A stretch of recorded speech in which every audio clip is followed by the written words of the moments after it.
আসসালামু আলাইকুম। Welcome to the literature craft. আশা করি সকলে ভালো আছেন। আজকের এই ভিডিওতে আমি আলোচনা করব ইংলিশ লিটারেচার ড্রামা জেনার থেকে অত্যন্ত জনপ্রিয় একটি শাখা মেলোড্রামা সম্পর্কে।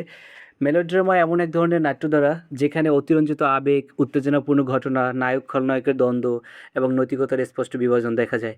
এই জেনারটি ঊনবিংশ শতকে দর্শকদের সবচেয়ে বেশি আকৃষ্ট করেছিল এবং পরবর্তীতে সিনেমা, টেলিভিশন এবং উপন্যাসের গভীর প্রভাব ফেলেছে।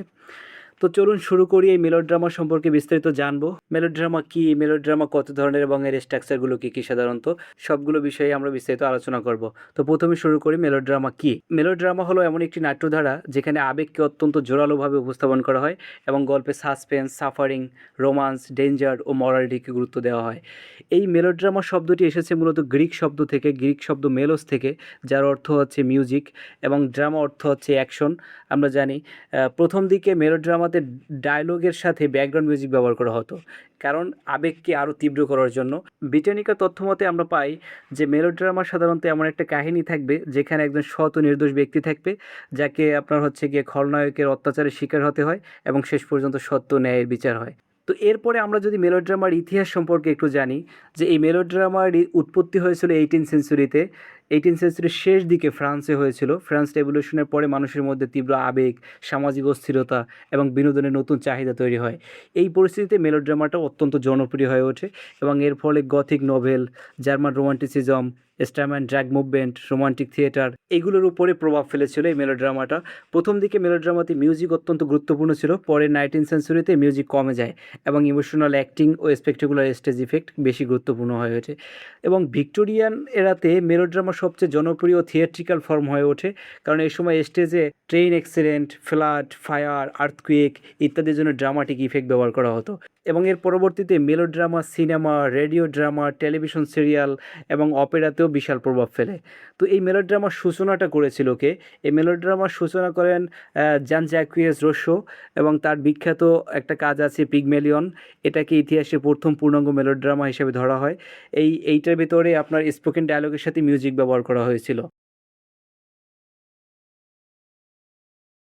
তবে থিয়েট্রিক্যাল মেলোড্রামাকে জনপ্রিয় জেনার হিসেবে প্রতিষ্ঠা করেছিলেন রেনে শার্ল গিলবার্ট দ্য পিক্সটেকুর।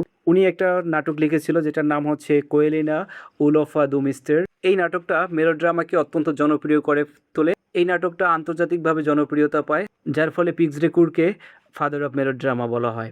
তো এই ছিল মেলোড্রামার ইতিহাস সম্পর্কে। এখন যদি আমরা মেলোড্রামার ধরন সম্পর্কে একটু জানি, যে কত ধরনের মেলোড্রামা আছে। তো এখানে আমরা প্রথমে পাই ডোমেস্টিক মেলোড্রামা। এখানে ফ্যামিলি কনফ্লিক্ট থাকে, লাভ থাকে, স্যাক্রিফাইস থাকে এবং পারিবারিক কষ্টকে গুরুত্ব দেওয়া হয় বেশি। এরপরে আসে গথিক মেলোড্রামা। এ ধরনের মেলোড্রামাতে সাধারণত হরর, মিস্ট্রি, ডার্ক সেটিং এবং সুপার ন্যাচারাল অ্যাটমসফিয়ার থাকে। এবং এর পরবর্তীতে আমরা পাই সেন্সেশনাল মেলোড্রামা। এখানে থ্রিলিং ঘটনা থাকে, অ্যাক্সিডেন্ট থাকে, কিডন্যাপিং থাকে, মার্ডার, ফায়ার ইত্যাদি সেন্সেশনাল ঘটনাকে কেন্দ্র করে এই নাটকগুলো করা হয়। এবং এর পরবর্তীতে আমরা পাই রোমান্টিক মেলোড্রামা। এখানে প্রেম, ইমোশনাল সাফারিং এবং স্যাক্রিফাইস প্রধান বিষয় থাকে। এবং পরবর্তীতে আমরা পাই সোশ্যাল মেলোড্রামা। এটার ভিতরে আপনি পাবেন সমাজের অন্যায়, দারিদ্র্য, শ্রেণী বৈষম্য ইত্যাদি বিষয় দেখানো হবে। তো এই ছিল মেলোড্রামার ধরন।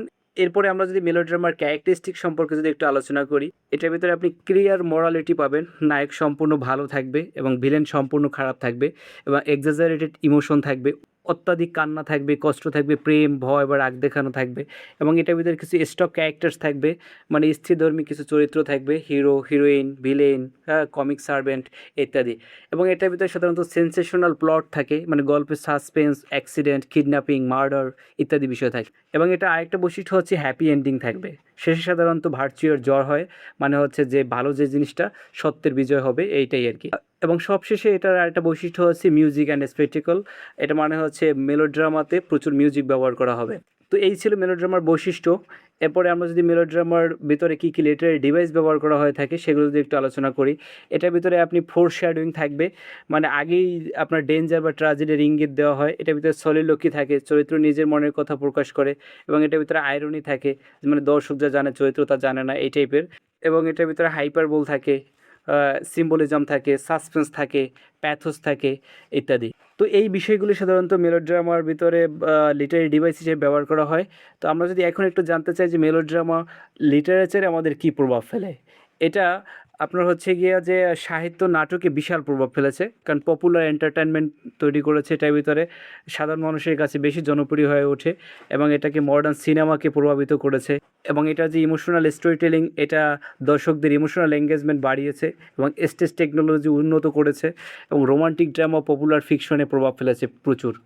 তো এই ছিল মেলোড্রামার প্রভাব। তো সবশেষে আমরা বলতে পারি মেলোড্রামা শুধুমাত্র একটা এক্সাজারেট ইমোশন নয়, এটা একটা এমন একটি ড্রামাটিক ফর্ম যা মানুষের ভয়, প্রেম, কষ্ট, নৈতিকতা এবং ন্যায়ের আকাঙ্ক্ষাকে শক্তিশালী প্রকাশ করে। যদিও মডার্ন ক্রিটিসিজম অনেক সময় মেলোড্রামাকেও ওভার ড্রামাটিক বলে মনে করে, তবুও সিনেমা, টেলিভিশন এবং মডার্ন স্টোরি টেলিংয়ে এর প্রভাব আজও অত্যন্ত শক্তিশালী। তো এই ছিল মেলোড্রামা সম্পর্কে, আশা করি সকলে বুঝতে পারছেন।